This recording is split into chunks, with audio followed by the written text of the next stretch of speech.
Eto nga guys, nagbubuhos na tayo. Good morning, good morning. Nagbubuhos na tayo dyan guys. May gamit na pala kaming crane.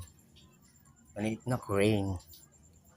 Binili ng boss namin para hindi daw kami mahirapan. Ito pala si paring Jess. Shoutout daw sa mga sa asawa niya sa Kulatingan. Ayan, nakikita nyo yung harap ng trabaho namin guys. Naka-apat na poste na pala kami na buhusan. Ayan. Apat naman po yung bubuhusan natin na forma. Ayan, apat na bakal na lang yung posting Ayan guys, nandito na yung halo natin. Pangat na, ayan na. Maghahakot na tayo na pag nakasampa na.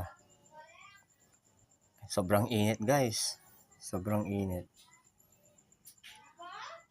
Ayan na, ngayong hapon, biglang lakas ng ulan.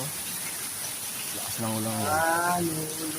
Sobrang init kanina umaga. Ngayon naman hapon. Kaya basa yung bags ka mo. Nabasa ko mga gamit ni Idol,